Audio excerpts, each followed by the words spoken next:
Hello and welcome to Nikky Lyle Creative Presents with Industry Leaders, where today I'm joined by very special guest Milana from Nerd. Welcome Milana, thank you so much for joining me today. Welcome Milana. Thank you so much for having me, Nikki, and thanks everybody for joining today for a chat. As Nikki said, my name's Milana and I run Nerd Productions, which is a creative-led studio, and we pride ourselves in promoting and representing diverse talent. So the first question I have for you is, at what point in your life do you have a defining moment when you thought, I want to become a creative? Oh, that's an interesting one.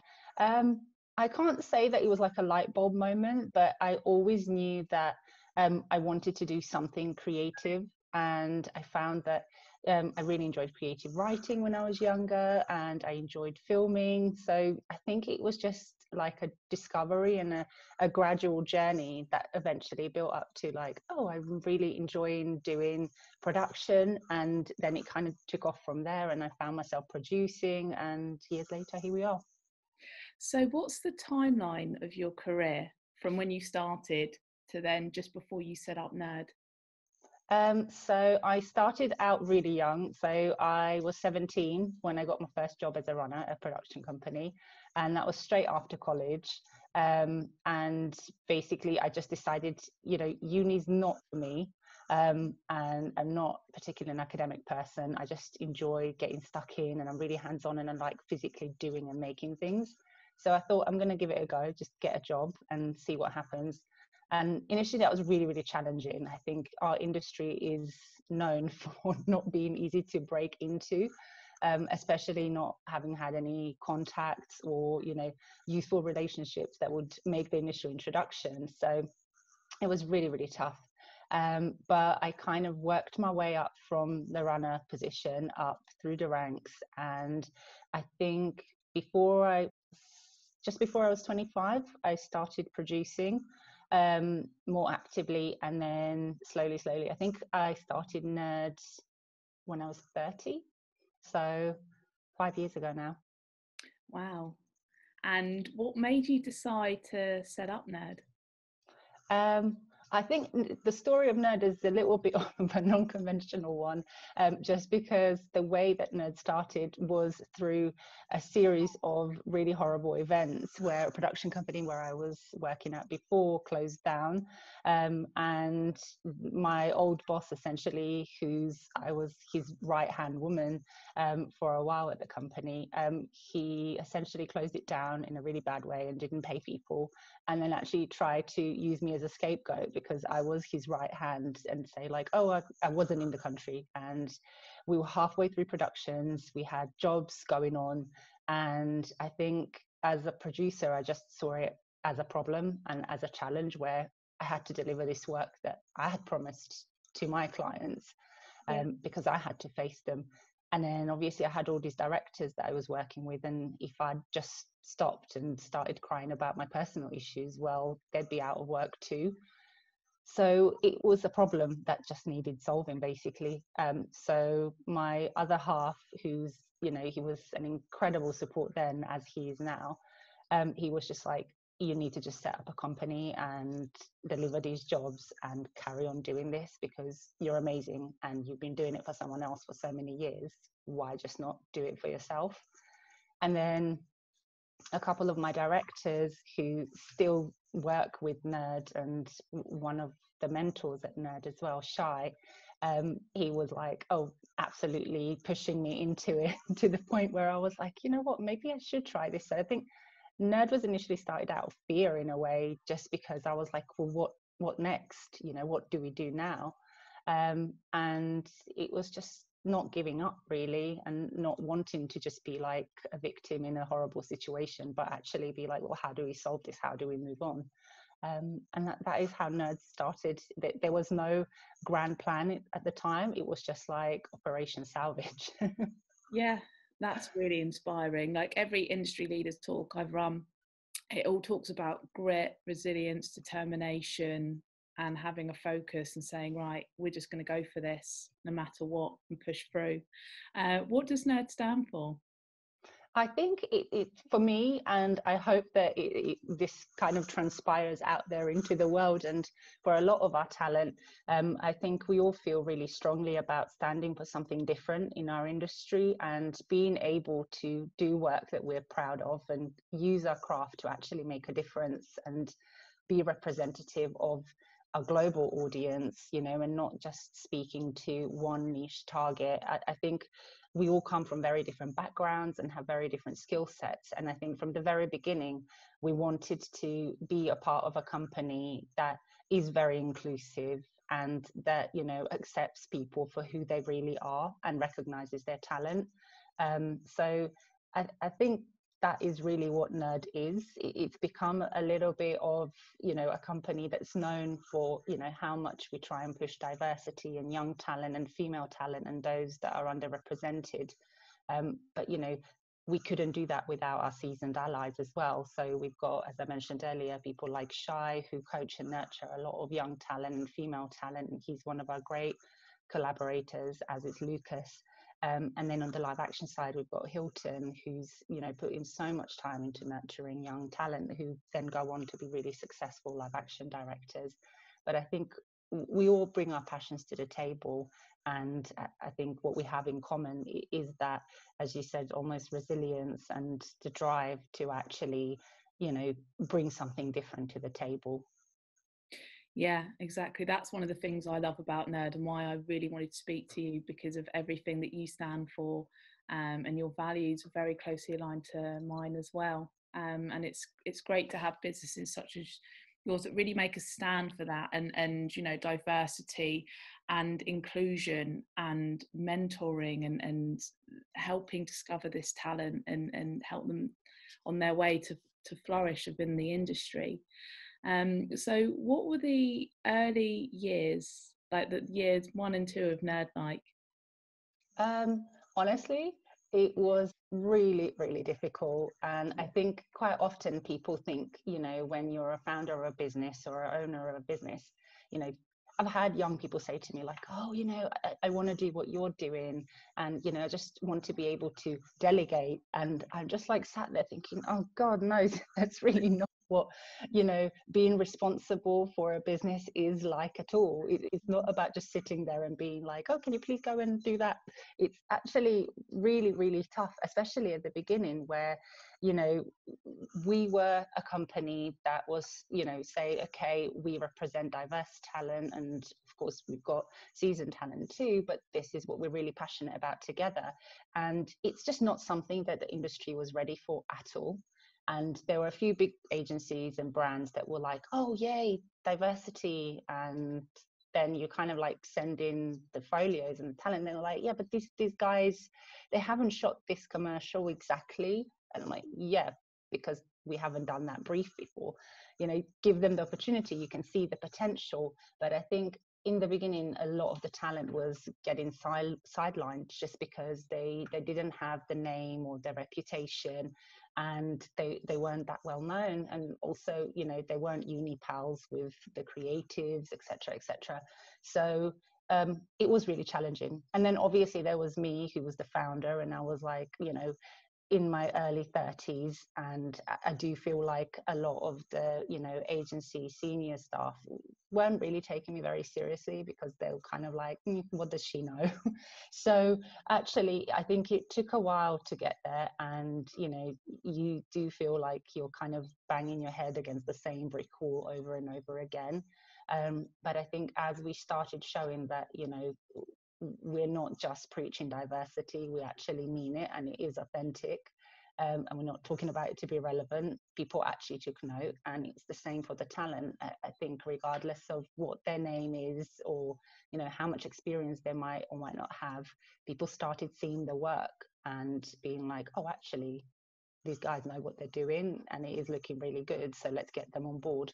So as I said, the beginning is brutal, and I think, you know, you have to be prepared for the highs and the lows. And at first there were much more lows than there were highs, but it's just about not giving up really and seeing it through and believing that, you know, people will recognize what we are and who we are, that we do have a really, really talented bunch of nerds. Yeah, well, this is the main issues within our industry, or all the industries in general. And this is something I always advise clients, is when people want to hire creatives and they say, we want them to have, as you said, this work in their portfolio and this experience, this account. And I always say to clients, you have to hire for potential, especially if you're dealing with someone from a background that hasn't had those opportunities, and you have to give it to them. And that is the most important part as well. It's going back to that inclusion, isn't it, with diversity, and making sure that you're giving people a chance to excel that may not have had Absolutely. that before. Yeah, and this is exactly, you know, where I love what you stand for, and it's like actually opening people's eyes that, you know, this is not just a box ticking exercise. And, you know, as Lydia, who's one of our talent reps, always says, you know, imagine if together we're responsible for changing somebody's career. You know, collectively we can see that potential, and isn't that what we're supposed to do as the people with more experience? You know, we can be that support and be the hand holders for the brand and the client, and put our trust in somebody else and actually give them the opportunity to be their best, but help them flourish. Because once they do that commercial that breaks them, or that piece of content, we have together changed somebody's career, and essentially, you know, that changes someone's life. And, you know, I for sure want to leave this industry when I'm old and frail. And I want somebody to turn around and say, oh, you know, that crazy Milana, she actually helped me and she did something that changed the course of my career. That would be a really nice thing to have people say. You know, there is no amount of awards on a shelf that will make a difference when you're sort of 75 looking at them, and it's like, oh great, I made all this award-winning work, but did people like me? Did I make a difference? What did I actually achieve to contribute to society? Because in advertising we influence so much. You know, we influence lifestyles, fashions, anything that's consumed, we have a power. So I think we do have a responsibility to people that come into the industry as well, and we have to honor that. Yeah, definitely. And also it's about representation, and you can't be what you can't see. And Yep. if you're seeing where your career could end up, how someone else has developed before you, and then more people feel confident, okay, well that could happen for me too. It's not just this. We do have this issue a lot within advertising in our industry of privilege, and how there's barriers, systemic barriers that have to be overcome. And it's great that, you know, you're a big advocate for that, as am I, and I guess together we can try and create some industry change. So what sort of projects are you working on at the moment? There's a couple that we're really, really excited to share. We're working on a really cool project with Havas. I'm not technically allowed to say what it is, but Okay. it's for a big sort of home brand. And yeah, it's been, we call it the Relief Project, because we've been working on something that's really spring inspired, really beautiful. So it's beautifully crafted, high-end CGI, directed by Peter Shevchek. And yeah, it's going to be out in March, and we've been working on it all winter. So it's been really nice to kind of get mesmerized by these beautiful scenes that are much warmer and sunnier than what we've been having this winter, and slightly getting lost in it. And we're also working on some artwork for a really, really huge video game, which will be coming out very soon too. But sadly, I can't actually specifically say the names. I had to check this morning. It's like, am I allowed to talk about it by name or not? And I'm actually not. Okay, well, we'll have to watch this space, which is exciting. How have you found that the pandemic has affected work? Have you been affected at all? I guess most people have. Yeah, I think it's really tricky to say, because obviously with, you know, representing so much talent from, you know, all over the globe, we've always been quite remote anyway, because we're not necessarily all in the same office at the same time. So in that sense, the way we work hasn't actually changed. But we, you know, we do miss our days in the office where we get together and, you know, have our wasabi lunches or go out for drinks after work. I think it's the social aspect, and it's just always really nice when, you know, you get a briefing and we all sit together in one room and flesh out some initial ideas, and then everybody kind of goes off and does something, and then we come back and share it. Whereas now everything's kind of online, and you're kind of living this life through WhatsApp and Zoom, where we're constantly sharing, but somehow you don't necessarily feel like, you know, you're as connected as we were before. So that's the tricky thing.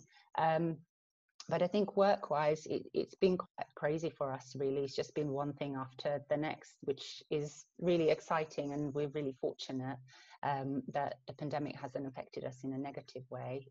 So in a way, it's been tweaking, but yeah, the social aspect is something that we're massively missing.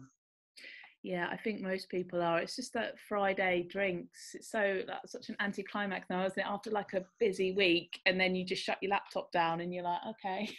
Yeah, I'm just going to move from the chair to the sofa. Netflix. Yeah, exactly. So, what do you look for when you're hiring people to join Nerd?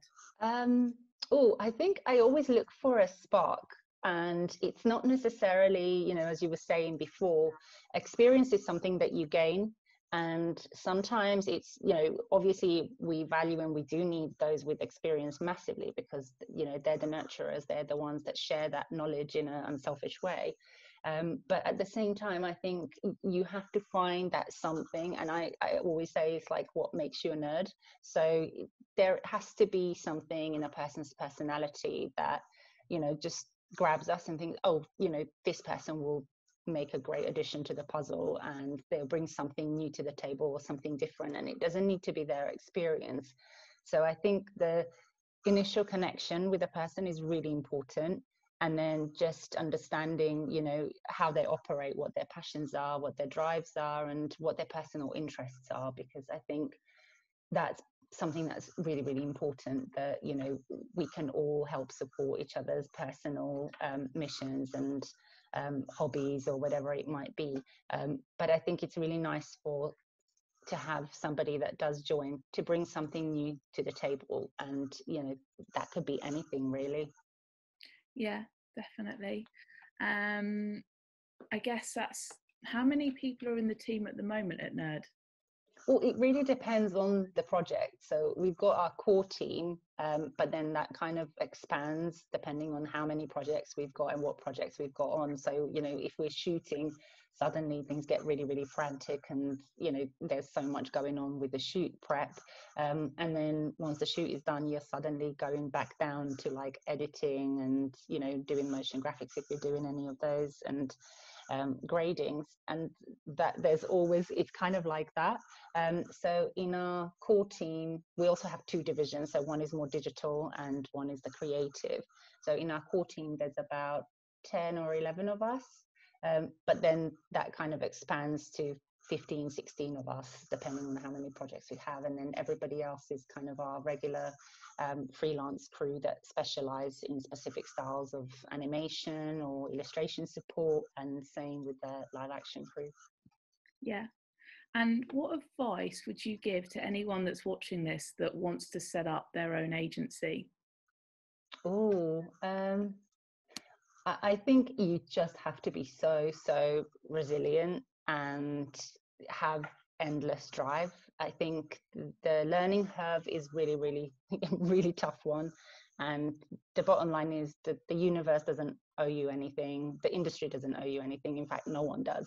You kind of have to go out there and make your own stars and just not give up. And sometimes that is just really, really difficult not to do. You know, there were days in the very early days of Nerd where, you know, I would come home crying, and I would just be like, why did I decide to do this? It's so difficult. You know, when you've been working on a pitch for like 2 weeks and the whole team has poured their heart and soul into it, and then you lose a pitch for some unfair reason that you just think it's like, oh my God, this is ridiculous. It's not a creative reason.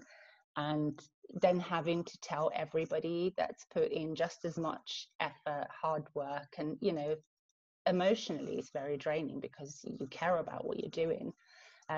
Then to have to tell everybody that we didn't get the pitch and then tell them why, that can be really soul destroying and difficult. So I think you have to have crazy amounts of resilience and self-motivation to just be able to get over those difficult hurdles, because it's easy to reap the rewards, basically. I think it's a lot harder to get to that point, though. Yeah, definitely. And I think, true leadership is, how are you when things aren't going your own way, and how can you motivate your team, and resilience, as you said, is so important. How do you attract your clients? I think it's like anything, really. It's like when we speak to new talent, you always seek out clients that are doing something that you think, oh, actually, we'd really love to be a part of that, whether it be for specific skill or specific crafting technique, or if it's just like a feel good brand that they're working for that we really love, and we think, oh, that agency is doing something really cool. We'd love to be a part of that. So that's how we seek out our clients, and when they come to us, that's what we look for in briefs as well. I think you kind of have to align on certain things. So whether it be creatively, you're on the same page, or whether you have similar ethos or similar way of working, I think you have to have some kind of foundation, because that initial trust is so important. And I think every agency or brand that we work with, they put so much trust into our hands for us to do our best and make films and illustration pieces that serve their purpose and are relevant and authentic. So it's a big responsibility on any project. I think it is important that we do gel. Yeah. Would you say that that's what your process is when you work with clients? It's finding that initial gelling of you've got the same core values and ethos and vision? Yeah, I think, initially it kind of goes either way, like everything falls into place and you love each other and you're like, you leave the call and you're really like excited and you can't get going. And sometimes, I think honesty is really, really important as well. So sometimes there have been really uncomfortable conversations that needed to be had, whether it come to casting in a commercial, and something that we feel like, oh, maybe the agency hasn't quite considered that we need to cast a little more diversely here or whatever. And it's really difficult to bring that up and have that conversation openly and honestly, because first of all, if you haven't spoken to the creatives before and the agency, you don't want to come across as like, oh, well, your brief is crap, let me make it better for you. Yeah. And that's not the case at all, because they're coming to us to help them elevate their ideas. So having a challenging conversation in the beginning can be quite difficult, and most of the time companies are like, actually, we really want this client, so I'm not going to say anything. And that's how everybody just goes along with it, and then you end up with we've seen those car crash moments in advertising where you're like, how did this piece of work get made and nobody had noticed? Like recently the government campaign that we saw, that was in a really difficult situation. We're promoting all the things that people are having to do at home, and we had the women doing all the chores, and then at the end of the day, it almost felt like they were lucky enough to sit down on the sofa with their partner and a child and watch some TV, and there was no accurate representation, and it was actually a really sexist piece of work. But it clearly, the endless teams have seen this and nobody had flagged it. So we do try and have those difficult situations, and I think they only better the overall output of everybody's work. And if we're not aligned and people are not open to those conversations, and if it doesn't work out, that's also fine. I think not everybody can be of that mindset, and it just means that collaboration isn't meant for us. Yeah, it always shocks me whenever there is things like sexist work being produced these days as well. You just think, whoa, really? How did that get through all the different opinions of people before this actually went live? So yeah, are there any mistakes that you've made in your career? Oh, I'm sure there's loads. Anything you can think of, and sometimes it's like a mistake, but then you can pivot in a way where you can make the most out of it into a more. Yeah, I think that's the thing about, you know, having a producer background, that it doesn't matter what goes wrong on any given day. You kind of just have to kind of accept this is what's gone wrong and think, okay, well, how do we work this out and move forward from it, rather than sitting there and thinking, oh no, like we've made a huge mistake. And there's never time for that. So you kind of always see it as challenges and things that need to be overcome, and not like tomorrow, they need to be solved right now. So I think there's never really time to kind of sit there and reflect on anything that hasn't gone according to plan for too long, because you just need to resolve it and get on with it. But I'm sure in my early days, there's probably a few moments, if I look back at it now, where I'm kind of like, oh God, really? Did I think that was a good solution? I can't think of something at the top of my head right now. Yeah, no, that's fine. I think mainly, like, when I've asked this question within like the graphic design industry, it's been something like typos, where people have had a typo on a huge billboard or something like that. Whereas I guess within production, that's very unlikely to happen, really. I think, yeah, as you said, there's so many people and so many layers where you just think, oh, actually, I do have one. Here we go. It's come back to me now that you've given me an example. A long time ago, we were doing a project for Leo Burnett in New York, and we had the most amazing creative team. They were really lovely guys. And we presented these initial style frames, and it was a story about a guy overcoming his journey. So it was an animated piece. And the way that the illustrator had drawn him at the time, and honestly, I had stared at this piece for so long. It was probably about 2 weeks. We had all these different characters and they had similar body shapes. And it was only when we got this email and the creator was like, I think it's best if we hop on the call just to chat through the feedback. And I was like, oh my God, it must be really bad. But, you know, looking over the brief, I'm like, we definitely answered the brief. And basically, they just didn't want to put it in the email, but the illustrator had drawn his downstairs really bulky, and they were just like, we can't put this out, it's so inappropriate. So as a producer, I really should have flagged that and seen it, but it's one of those funny awkward moments where we were like, oh God, this is really bad. We need to quick redraw and smooth that out slightly, make his trousers look a bit more normal, all good, carry on. One of the funniest ones I've heard, actually, out of all the examples. But I guess, yeah. Oh my goodness. In animation especially, artists do draw shapes, and especially if they're abstract pieces, that later on, if you're kind of watching through it, you're like, oh, there's a boob. Oh, there's something else that's quite naughty, that shouldn't be there.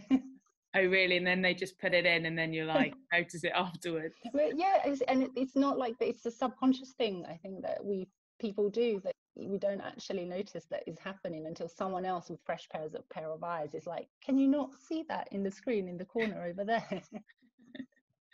What's some like standout projects that you've produced that you love that spring to mind? Oh, there's so many. I think most recent one is probably a piece that we did for Charlie Banana, which is a brand that does diapers, as in children's nappies, and they're sustainable. And the company was started by this incredible young woman, and she kind of had hit the ground running all by herself. It's such an inspiring story, and you know, it's something that's sustainable at the moment. I think the waste in that department is absolutely insane, as is with like baby wipes and stuff. So it was really nice to get a project where we're like, oh, do you know what, this is something that makes a difference to our everyday lives, but also helps towards the planet and the environment that we live in. But what was really nice about it is that the agency were also really looking to us to, you know, pull together a handcrafted piece using all these handcrafted materials, and they were really promoting a mixed race family, which is quite rare in animation, really. And yeah, they just kind of let us get on with it and really trusted the process, although we'd never worked together before. But, you know, from the first conversations, we just kind of clicked, and that was it. So I think that's one of my favorite, most recent projects, for sure. Yeah, I've seen that one. That's a really lovely project.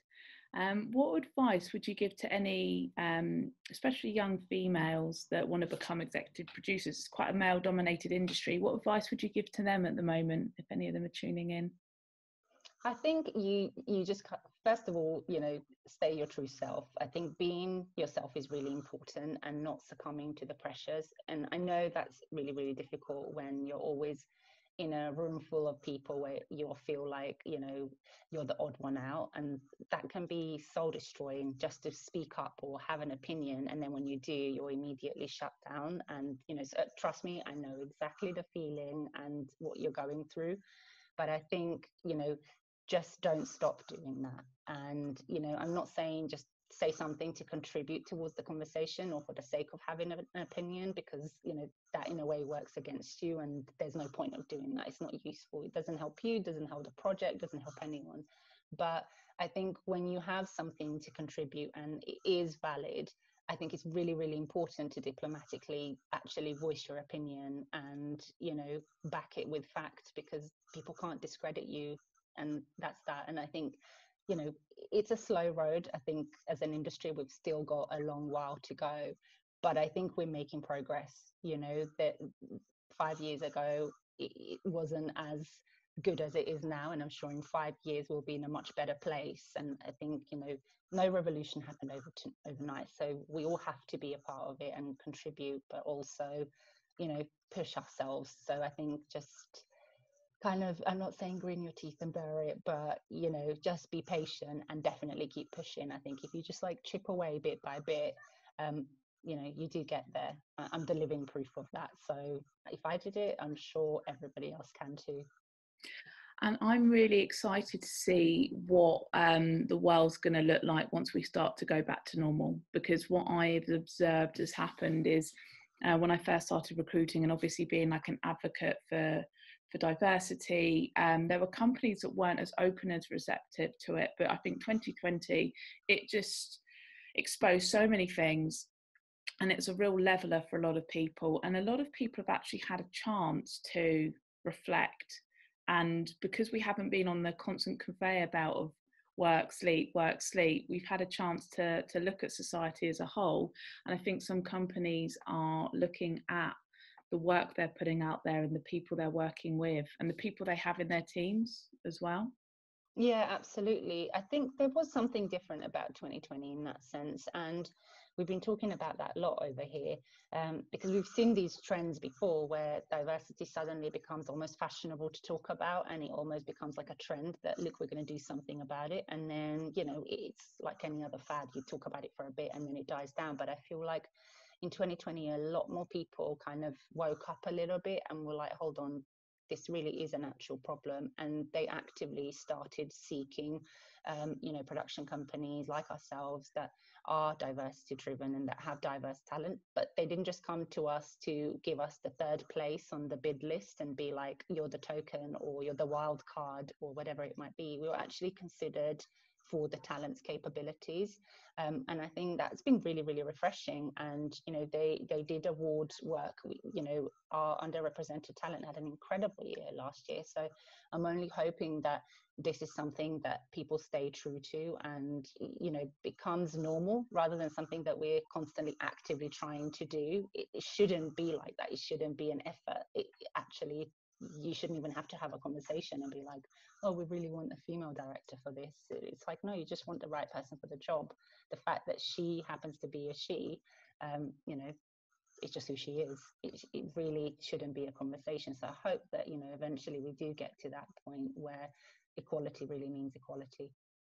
Yeah, I couldn't agree with you more, because no one wants to be having those conversations where you feel like there's kind of a tokenistic hire because someone's trying to tick a box, right? And this isn't how we move forwards as an industry. It's about giving people opportunities, but at junior level, and making sure those opportunities remain consistent, because what tends to happen in the industry is certain people are prioritised over others because of an unfair advantage, and then they get given all the different jobs, and then that's when the inequality seems to happen.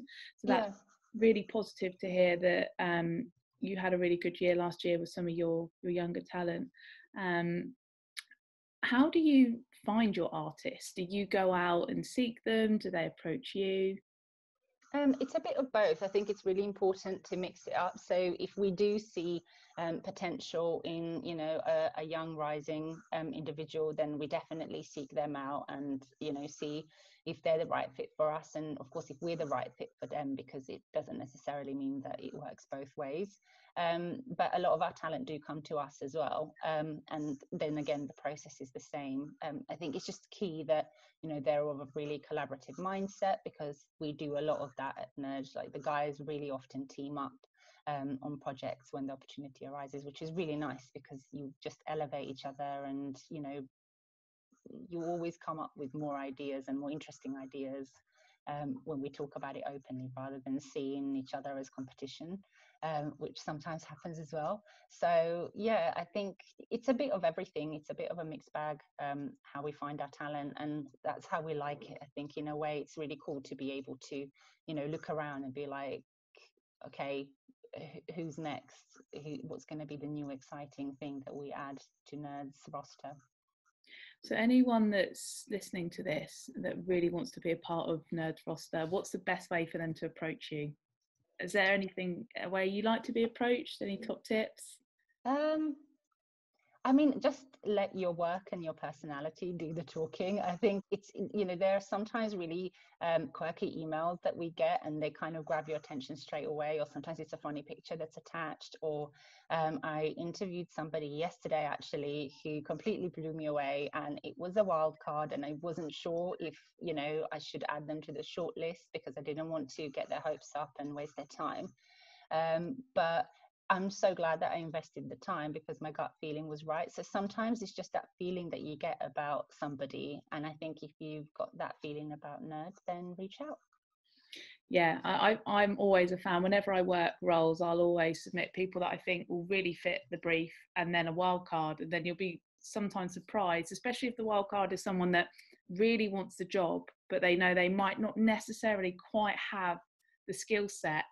But because they're so passionate about it, they either really present themselves well at interview, because they know they're the wild card, so they'll go above and beyond. And I think that's the main thing as well. Any advice for anyone looking for work is to not be complacent. And like you said, Milana, like, no one owes anyone anything, their time, a job, or anything like that. And I think when you are mindful of that with your approach and how you reach out to people you want to work with, that can really take you quite far, I think, rather than being complacent. Yeah, no, absolutely. That's the attitude that I absolutely love, because I think when people are kind of like, I really want this, but because I want it, not because somebody owes me, it actually is so refreshing. And, you know, it's nice to see that people have got drive and a sense of purpose and where they're going. And you know, I love that about a lot of young people. If they haven't got the skill set, that's fine. That's something that you learn, and that's something that we're here for. And, you know, just because you've done something for 25 years the same way, that doesn't mean it's the right way now, today. And also, it doesn't mean that it's right for the company that you go to work at next, because the way we do something, somebody else might be like, oh no, that's not how we do it here at all. So I think, you know, those things are something you learn. And over time, you learn the same thing, you know, 7 or 8 times, just how you do it differently. The bottom line is it's the result that matters, really. Yeah, I agree. So what plans do you have for this year? So you've mentioned some projects in March that we need to, that are being released, that we can look out for. How's this year looking for you? Do you have any idea when you might want to get yourselves back to the office, or will you carry on remote working for a while? I think at the moment we're kind of just riding the wave, because we really don't want to set a goal and say like, oh, we're going back to the office in this month or that month, because I think initially a lot of our friends in the business did that last year for October, and then people were really disappointed and let down. And you know, we had plans that, you know, we missed seeing each other, and we missed seeing our clients. It's always really nice to meet up for lunch or for drinks. And we kind of like booked stuff in, and then felt really disappointed when we couldn't do it. So I think we're just seeing how it goes and saying, okay, when we can, we'll meet up socially, but there's no pressure to go back into the office. I think we don't want people taking risks that they're not comfortable with. And, you know, the way we work, everybody seems to enjoy it at the moment. And I think it's nice to give people that freedom that, you know, the work is being done. So it doesn't really make much difference whether you sit at home and, you know, you don't waste time commuting, or you're actually in the office. It's kind of a choice now, I think. Do you think that you'd want everybody to go back to the office 5 days a week now, or have you got used to this flexible working where people can work a few days from home and a few days in the office once we go back to the new normal? We were never 5 days a week office, to be honest. So, for example, I think I rarely went in the whole week myself. And I think everybody else in the team would kind of like work from home some days. And then some days we'll come into the office. Like we'll have our days where everybody's in the office. And again, that was just to regroup and see each other really. And sometimes it's nice to actually be together in the same room. But then we did a lot of remote working, or, you know, if we're traveling for shoots, you're out of the office anyway. So I don't think it makes much difference to us. And I think it's nice to, you know, give people that time that they've spent sitting on the train, being stressed on the commute and being stressed with delays, to actually be at home. And, you know, if it means sitting at home having breakfast with their kids or getting ahead and doing a bit of work, either way, I think it's nice to have that time. Yeah, it's been really interesting to see how all of a sudden we've had to work from home and companies had to just trust all their employees that the work would get done, and to an incredibly high standard still working from home. So I think we've had some real advancements in general globally, actually, from people having that work-life balance of ability. I think it's been really for, you know, some of the more corporate big agencies and brands that had never worked like that and were very much like, you know, you come in at 9 and you know, they had that strict routine. I think it's been really, really, you know, difficult for them to get their head around this way of working. But I think as it becomes a little bit more normal, it's really funny because you're seeing some of those bigger companies already downsizing their offices and saying like, you know, we're going to become almost like a WeWork where we're hot desking and everybody is a bit more relaxed. So yeah, it'll be interesting to see how it all pans out. Yeah, same. I can't wait to see it. And I guess there's going to be less, when I think about people used to fly over to client meetings in Europe for a 1 hour meeting and fly back again. Guilty, I know, so not great, but I can't, you know, that was probably the most difficult thing to get used to during the pandemic. Was I spent half of my life sitting at Gatwick Airport and doing conference call from like the Pret or the lounge, but you know, we would go to a meeting and then stay over for the weekend, or, you know, flying out to the US just to wrap a job. So it's a little bit weird, I have to say, not to be able to do that. And I miss, you know, going to restaurants abroad. And now it's got to the point where I'm like, I just miss eating out. I want someone to bring the food and then take the plates so we don't have to wash them up. Yeah. But I think, yeah, it's definitely strange not seeing clients as well. I think, you know, everybody just gets on Zoom in the morning and then you kind of get off Zoom late at night. You don't ever have that moment where, you know, you have an hour where you go out with your clients. You really get to know them, you have lunch together and talk about ideas a bit more in depth and stuff, because I find that the only down for working this way is that, you know, you're so limited. You always have that hour, which is a window, and you're on Zoom and you kind of have to quickly rush through everything that you need to talk about in the meeting, and then the hour's up. There is, I think, less moments in time where things are a bit more relaxed and you can take a step back and be like, let's just talk about this over a glass of wine. Yeah, definitely. Well, thank you so much for answering all my questions. So I'm going to get onto the Q&A box here. So if anyone's got any questions for Milana, please ask now and we'll whiz through them. So Kim has asked, do you contact new clients directly if there's a particular client you'd like to work with, and how do you pitch yourself? We do. And I mean, it really depends on who the client is. And we don't necessarily, you know, send pitch decks or, you know, anything that's like specific to something that they might be working on. I think it's more informal than that. So we always just reach out for a chat and then see if we're aligned and, you know, if they're doing something that we could be helpful with. Or not, because sometimes you reach out to clients and you think, oh my God, this is going to be amazing, and actually realize that you're not really meant to be, and that's okay too. Yeah, definitely.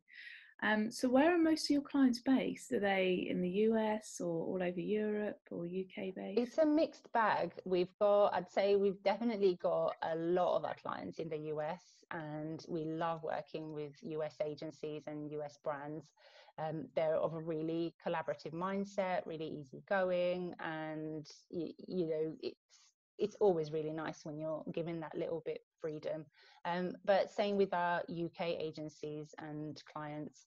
I think the UK has become a really interesting market as well, where advertisers are having to, really step up and make content that is really engaging and really powerful, because now that everybody's at home more, we just absorb so much more online. So everything's become so much more important. Like, any piece of content that you make, it's not just about making cool TV commercials anymore. Like, every piece that you put out is so important. So I think creatively, the UK has really, really stepped up, and I think we're starting to make our mark, which is nice. Yeah, good. And I've got a question here from Ira. Do you do full treatments on pitch or on request? If yes, do you charge a meeting treatment fee? Yes, we do, and we don't always charge for treatments. I think most of the time, if we are collaborating with an ad agency, it's like a three-way pitch, and pitches are unpaid. But we have been really lucky that agencies have offered to cover our time on occasions, which is incredible, because when you're pitching, sometimes you're spending a week to 2 weeks of a full team of people doing so much work and fleshing out the idea, storyboards, style frames. It's literally, it can be quite endless. And I think, it is really nice when agencies do have the resource to help cover that time. Yeah, what's your opinion on free pitching? I know it's something as an industry that has to be done, but I found in the pandemic there was just so many agencies pitching for, like, literally everyone seemed to be pitching for free, and it was quite tiring. I mean, it's a really difficult one, because I totally understand the need for pitching, but I think that it should be definitely something that is covered and people get paid for. Because, for example, I'm not sure how it works for most agencies, but I do feel a lot of our agency clients that, they do the same approach that we do it, where you pitch for free. But, sometimes you're just doing pitches, and actually that takes up so much resource. And the fact is that, last year in particular, there was a trend of where so many pitches were being done, directors were being asked to come on board and do treatments at our end. And then the projects, they were all just being killed. And I think that's a little bit like not cool, because if you have no intention of actually commissioning the project, or, the project actually coming to life, then I think it's really unfair to ask the agency to come up with scripts, explore ideas, and then bring directors on board. And collectively, then we're spending so much time doing treatments. And then the agency spending more time telling us how to refine it, goes back to the client, and then they're like, actually, we're not going to do that this year. I think that's a bit of a situation where it's like, that's just not very nice. It's, so much time spent everywhere. When there's no intention of actually going ahead and making the project.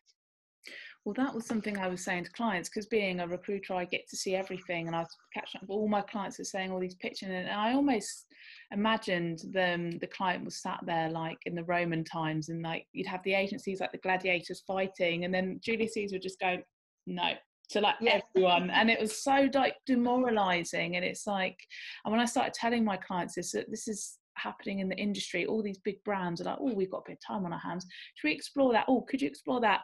Yeah, we're not going to do anything, we're not going to move on this actually. And it's just, it is a waste of time, and it is demoralizing for everyone. I think it's difficult for creatives, and copywriters, because the bottom line is you're sat there, you're coming up with all these ideas, and it was a difficult year for everybody personally. So still stay motivated and be really creative with all that pressure to do something amazing that will really stand out, and not just another like, oh, I've shot it on my phone at home, and another montage. It was hard. So I think if you're working at an agency and all your ideas essentially are being killed one after another, and it's just because, as you said, the brands have got a bit of time on their hands and want to explore things, I mean, that's soul destroying as it is for our directors when they're doing pitches, and then it's just like, oh no, they're not really going to do that. If you lose a pitch and they're like, okay, they weren't feeling the creative, it wasn't quite the right direction, fair game, you know, that's what it's about. And it's always good to have a bit of a healthy competition, a healthy reality check that we can't win them all, and you know, there's something else that someone else did that was more interesting for the client, fair enough. But I think when you feel like the sort of injustice almost of it, where there's like no specific reason, it's just like, oh, we weren't really going to do anything, that's when it's really difficult to kind of like get over it emotionally and pick yourself up and be like, right, and now I've got to be fresh and perky and super creative for this next one. Oh, is it actually going to happen? Yeah, I agree. So the next question is, what's your favourite and least favourite part of running your own agency? My favorite part is, I think, just being able to work with all my friends, because, you know, I think that's the one amazing thing, that over the years you become such close friends with everybody that you work with, and everybody's so different. Like, you've got so much to learn from each other on a personal level, on a professional level. And, you know, these people are not necessarily someone that you'd come across in your day to day. So you meet through your passion for work, and you suddenly start discovering other people's worlds, and that's what I really love about, and being able to support each other when we're making projects, and then looking back at it and being like, oh, we did that, that's really nice. And then the most difficult bit, the bit that I don't like, is probably contracts and paperwork. Yeah, I can see that, admin. And yeah, I think when you kind of have to sit down and do, you know, the real work, where you're kind of like, I have to look over these contracts, or, you know, following up on situations that are like, oh, we still haven't resolved this clause. It's like the conversations nobody really wants to do and nobody really wants to have. So yeah, those are definitely not the fun bits.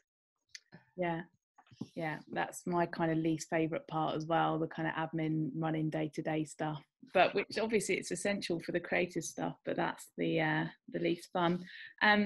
So we're out of questions from the Q&A section, but yeah, I just want to thank you so much again for your time and for joining us today. And there's just so much good information that you've shared there, and stories about Nerd, and I can't wait to see your projects in March. Oh, well, thank you so much, Nikki, for having me. And yeah, I'm hoping that the guys found the chat interesting and resourceful in some shape or form. Yeah, and feel free to tag us as well on Instagram and Twitter, and we can share it. But yeah, we'll have a lovely day, and I'll catch Thanks you all. soon. Thanks everyone. Bye. Take care. Bye.